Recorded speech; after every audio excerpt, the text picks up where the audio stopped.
ఇప్పుడు మీకు హాలీవుడ్లో దే గో డైరెక్ట్లీ వాళ్ళు మీడియా డీటెయిల్స్ ఉండరు. వాళ్ళు they will take real time. ఇప్పుడు ఈ ఫోన్ చేసాడు అనుకోండి, ఫోన్ కంపెనీ డబ్బు ఎక్కడి నుంచి వస్తుంది? డైరెక్ట్గా మీరు కొంటేనే స్టేజెస్లో వెళ్తుంది అక్కడికి.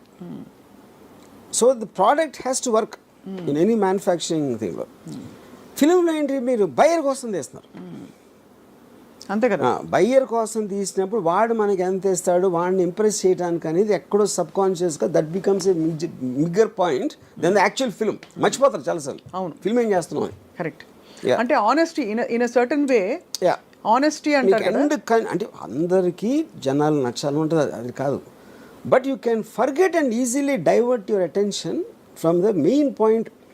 మీరు అసలు స్టోరీ ఎందుకు చేస్తున్నారు అని మీకు ఫస్ట్లో అన్న ఇంట్రెస్ట్ ఇంటెన్షన్ అని చెప్పి if it gets carried away అది చివరికి వచ్చేవారు మీకే తెలియదు, అందరికీ. నేను కూడా దాంట్లో కొంచెం చేయి దాటిపోతుంది. ఒక పర్టికులర్ టైంలో మీరు మర్చిపోతారు అసలు మీరు ఎందుకు తీద్దాం అనుకున్నారు అనేది. It will go off. That's why I feel it's honesty. And that's why newer film makers వాళ్ళలో అది రీటైన్ అవుతుంది కొంతవరకు, కొంతలో కొంత. ఎందుకంటే వాళ్ళకి ఎక్కడో ఒక conviction so called what ever పట్టు కూర్చుంటారు. బట్ వాళ్ళు కూడా మళ్ళీ రిపీట్ వండర్స్ చేయమంటే they may not be able to deliver, because వాళ్ళు కూడా they get carried away with so many influences. Correct. కానీ అది ఇంకో పాయింట్ ఏంటంటే ఇది చాలాసార్లు వర్కౌట్ కూడా అవ్వచ్చు. అది అంటే మీరు ఫిలిం ఎందుకు తీశారు, వాళ్ళు ఎందుకు చూశారు అనే దాంట్లో చాలాసార్లు డిస్కనెక్ట్ ఉంటుంది. ఇప్పుడు for example in Ardh Satya one of the most influential films. అవును, స్మితా పాటిల్. ఓంపురి. అది నేను ఆల్మోస్ట్ ఒక 7-8 సార్లు చూసుంటాను సినిమా. నేను ఆ డైరెక్టర్ని ఒకసారి రెహమాన్ స్టూడియోలో కలిసాను, గోవిందీలో అని. నేను ఆయనతో ఆ సినిమా గురించి మాట్లాడితే ఆయన సినిమాది నాకు చెప్పారు అసలు అది ఫాదర్ సన్ రిలేషన్షిప్ మీద నేను ఇన్స్పైర్ అయ్యి తీశాను, that is what which work. నేను సరే నేను ఉట్టి ఫాదర్ సన్ సీన్లే నేను ఫాస్ట్ ఫార్వర్డ్ చేసి ఉండని చెప్పా. ఇది రిపీటెడ్ వ్యూస్లో. నేను చూసింది రామశెట్టి అని ఒక విలన్ క్యారెక్టర్ మలాను. నిజంగా ఆశ్చర్యపోయాను, ఎందుకంటే ఆయన కూడా తెలియదు కదా, సినిమా అయిపోయింది, రిలీజ్ అయిపోయింది, ఎవరెవరో ఏదేదో చెప్తారు. మెయిన్ రీజన్ దానికైనా నేను అనుకుంటే ఇక్కడ ఇంకో డైరెక్టర్ అసలు నేను ఆ సీన్ కోసమే చూడలేదని చెప్పాను. ఇప్పుడు బ్యాండిట్ క్వీన్ ఎక్స్ట్రాడినరీ ఫిల్మ్ అది, పూలందేవి. అది నా ఉద్దేశంలో ఎలా తీయకూడదు అనే దానికి టెక్స్ట్ బుక్లో ఉన్న దాన్ని రీమేక్ చేశారు తెలుగులో. అది దానికన్నా 10 రెట్లు అడిగింది. ఏది బ్యాండిట్ క్వీన్ కన్నా ఎక్కువ. అప్పుడు ఏంటి అర్థం, దానికి ఏం చెప్తాను, దేర్ ఇస్ నో లాజిక్. ఏం లేదు. అంటే అది నా సెన్సిబిలిటీ అంతే, లాజిక్ ఉంది. ఆడియన్స్కి నచ్చింది, ఎందుకు నచ్చింది అంటే వాళ్ళు ఈచ్ పర్సన్ చెప్పాలి. మీరు చెప్తున్న దాన్ని బట్టి ఆర్జీవి గారు, ఆడియన్స్ టేస్ట్లు ర్యాపిడ్గా మారుతున్న వాట్ ఎవర్ ఆ ప్రిఫరెన్సెస్ అండ్ ప్రయారిటీస్ని cinema industry most of the time map చేయలేకపోతున్నారు. మ్యాప్ చేయలేక కొన్ని ఇండస్ట్రీకి లీస్ట్ తెలుస్తుంది యాక్చువల్గా, ఎందుకంటే లోపల ఉన్నారు కాబట్టి. అవును, ఆడియన్స్ మధ్యలో ఉన్నవాడికి రిలేటివ్గా ఎక్కువ తెలియడానికి ఛాన్స్ ఉంది. రిలేటివ్లీ అది కూడా ఫుల్గా కాదు, ఎందుకంటే ఆడియన్స్కి తెలియకపోవచ్చు. నేను విజయవాడ నుంచి వచ్చి నేను హైదరాబాద్ మన అనుపూర్ణ తిరుగుతున్నప్పుడు ఇళయరాజా ఎంత పాపులర్ అనేది నాకు స్టూడెంట్గా ఉన్నప్పుడు తెలుసు. ఎందుకంటే మేము షాపులకి వెళ్ళి రికార్డ్ చేయించుకున్నాను క్యాసెట్లో. అక్కడ ఇళయరాజాకి సెపరేట్ బుక్ మెయింటైన్ చేసేవాడు. మిగతా చక్రవర్తి ఇది అది అందరూ కలిపి ఒక బుక్ ఉంటే ఇళయరాజా గారికి ఒక సెపరేట్ బుక్ ఉండేది. అది నేను చెప్తే అనుకున్న స్టూడెంట్స్ షాక్ అయిపోయాడు, వాళ్ళకి తెలియదు అసలు ఇళయరాజా అంత పాపులర్ అని. దానికి కారణం ఏంటంటే ఈ పెద్ద సినిమాలన్నీ కూడా మోస్ట్ ఆఫ్ దెమ్ చక్రవర్తి గారు వీళ్ళు చేసేవారు. ఈ వంశీ గారి ఇలాంటి అంటే ఒక లో బడ్జెట్ సినిమాలు అన్వేషణ ఇలాంటివి వచ్చి ఆ టైంలో ఏదో బాగానే ఉందంట. అప్పుడు దాని కలెక్షన్స్ ఏంటున్నారు కానీ మ్యూజిక్ జనాల్లో ఉన్న పాపులారిటీ గురించి తెలీదు. సో అప్పుడు నేను శివాకి ఇళయరాజా అని ఇన్సిస్ట్ చేస్తే చాలా కష్టమైనది. అంటే చక్రవర్తి ఉన్నారంటే వాళ్ళు ఇళయరాజా అంటే అలా ఉండేది మాట బేసిక్గా. అదే అప్పుడు ఎందుకు అది లోపల ఉన్నప్పుడు వాళ్ళ వ్యూ పాయింట్ వేరు ఉంటుంది, పబ్లిక్లో ఉన్నదానికి. మీరు అప్పటికి బయట ఉన్నారు కాబట్టి మీకు తెలిసింది అది. ఎప్పుడైతే నేను లోపలికి వచ్చానో నాది అదే పరిస్థితి. మీరు అట్లీస్ట్ యూ హెవ్ బీన్, మీరు నచ్చిన సినిమా అది ఏవైనా అవ్వని అనే ఒక నాకు వచ్చింది అది అది నేను ఇంటెన్షన్తో నేను హిట్ అయిపోవాలి, డబ్బులు సంపాదించాలి, నాకు అవార్డు వచ్చేయాలి అలా అని నేను ఎప్పుడు సినిమా చేయలేదు. అది నా పర్సనాలిటీ ట్రేట్ అంతే, అది తప్ప ఒప్ప అని కూడా అంటలా. యా. సో ఇప్పుడు ఒక చిన్న జోకే ఇచ్చా మీరు పర్మిషన్ ఇస్తే. సో ఆర్టిఫిషియల్ ఇంటెలిజెన్స్ అడిగితే స్త్రీ ఎందుకు ఆడింది అని అది ఇచ్చిన ఆన్సర్ ఏంటంటే దేశం అంతా ఆర్జీవీలా మారిపోతుందని. ఎందుకు ఆర్జీవీ స్త్రీని బాగా చూస్తారు కాబట్టి. అందులో స్త్రీ అందుకే నేను జోక్ అని చెప్పాను సార్. అదే కాదు, నేను ఎలా స్త్రీనో చూస్తాను అలాంటి స్త్రీ లేదు దాంట్లో ఫస్ట్. ఓహో అయితే ఈ టాపిక్ ఎక్కడతో మరి ఆ జోక్ని. బట్ సీరియస్లీ ఇట్స్ యాక్చువల్లీ మీరు అన్నట్టు ఇట్ ఇస్ ఛాలెంజింగ్. అంటే ఇప్పుడు ఫిల్మ్ మేకర్స్కి చాలా it's a lot of pressure, especially ఒక దారుణమైన పెద్ద సినిమా తీసేశాక ఇంకా తర్వాత ఇప్పుడు గద్దర్ 2, యానిమల్, స్త్రీ 2, ఇంత వేరీడ్ ఫిల్మ్స్ అసలు ఒకదానికొకటి సంబంధం లేకుండా అంత బ్లాక్ బస్టర్స్ అవుతున్నాయంటే దాని అర్థం ఏంటి? జనాలు ఏదైనా చూస్తారు. అప్పుడు ఏదైనా చూస్తారని మనం అనుకుంటే ఏం చూస్తారో తెలియదు అనేది ఫాలో అవుతుంది. అంతే.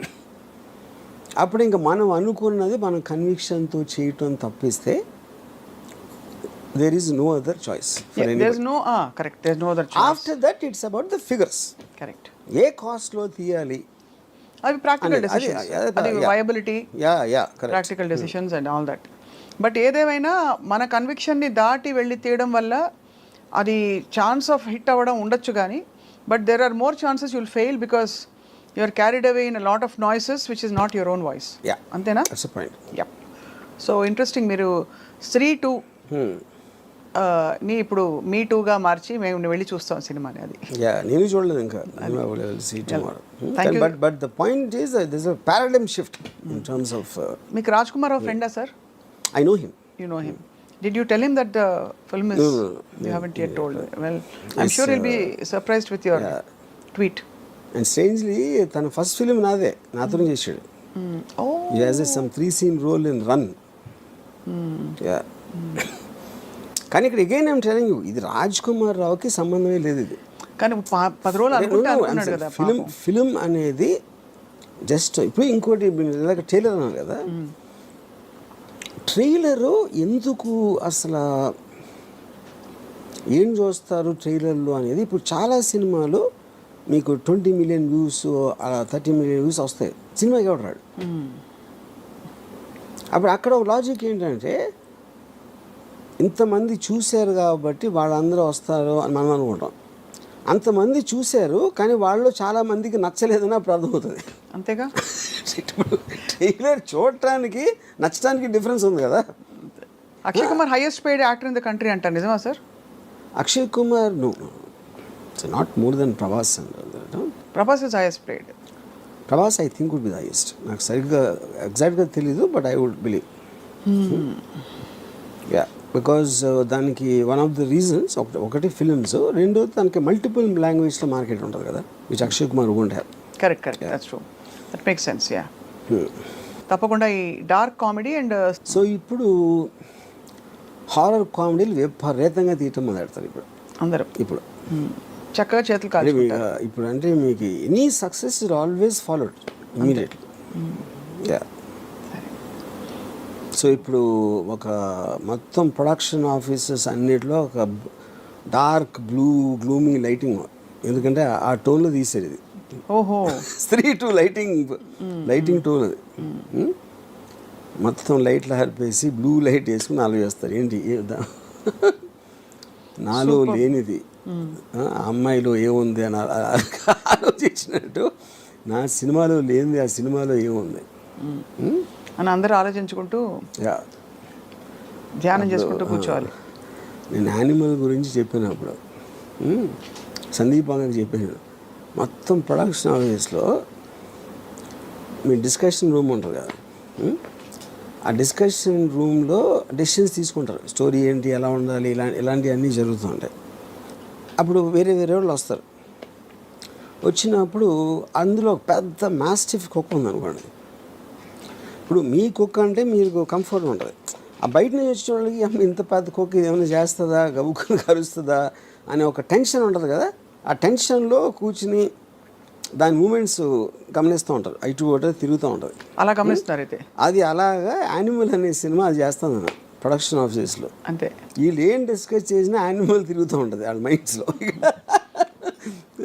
కానీ అలానే అమాంతం ఇప్పుడు వెళ్ళి అంటే రణబీర్ కపూర్ని చూపించినట్టు వాళ్ళు ఎక్కడైనా ఎక్స్ట్రీమ్ సీన్స్ చూపించేది ఎక్స్ట్రీమ్ సీన్స్ మొలానే ఆడింది అంటే అదే కదా మిస్టరీ ఆఫ్ ఫిల్మ్ ఇండస్ట్రీ, అదే అందరికీ. ఇప్పుడు రీసెంట్గా ఒక డైరెక్టరు హిందీలో హిట్ అయిన సినిమా తీసాడు, దాని కమర్షియల్ ఎలిమెంట్స్ పెడితే ఇంకా బాగా ఆడుతుందని తన ఉద్దేశం. చాలామంది ఏమంటున్నారు అది పెట్టిన వల్లనే మొత్తం స్పాయిల్ అయిపోయింది అంటారు. కానీ అది అయిపోయిన తర్వాత చెప్పొచ్చు ఎవరైనా, ఎవరికి ఇష్టం వచ్చిన వాళ్ళు చెప్తారు. ఆ టైంలో తను అనుకున్నది. ఇంకోటి సినిమా అనేది ఎప్పుడు ఒక్కడి మళ్ళీ అవ్వదు కదా. అవును, హీరోకి నచ్చింది, కనుక ప్రొడ్యూసర్స్ నచ్చింది, వీళ్ళందరూ కలిసి యాక్సెప్ట్ చేసిన తర్వాతే కదా జరిగేది. అది ఏ సినిమా కూడా ఒక్క డెసిషన్ అవ్వదు ఇప్పుడు అంత ఈజీగా, యూనో. సో అప్పుడు ఒకవేళ హిట్ అయిపోయింది అనుకోండి, ఇది అది భలే పట్టాడురా ఫామ్లా, ఉన్నదాన్ని బెటర్ చేసాడు అంటారు. ఇప్పుడేమో ఉన్నదాన్ని చెడగొట్టాడు అంటారు అందరూ. అది పాయింట్. సో దీనికి మనం టైటిల్ కార్డ్ మార్చి స్త్రీ 2 ఆ రాజ్ కుమార్ రావు థ్రిల్లర్ అని వేయాలి. అంతేనా? I'm just kidding. అంటే that's how he must be feeling or most people must be feeling. ఇప్పుడు శ్రద్ధా కపూర్ తన సాడడం ఎక్కువ అని తన ఫీలింగ్, అందుకని ఫస్ట్ ఫీమేల్ లీడ్కి గ్రేటెస్ట్ ఓపెనింగ్ అని తను పెట్టింది ట్వీట్. అంటే రాజ్ కుమార్ రావు అనే లెక్కలోనే లేడు అని తన ఉద్దేశం. మరి తన ఇతర సినిమాలు ఏమి ఆడలేగా, అది వేరే విషయం. ఇప్పుడు వచ్చిందేమో సాడము,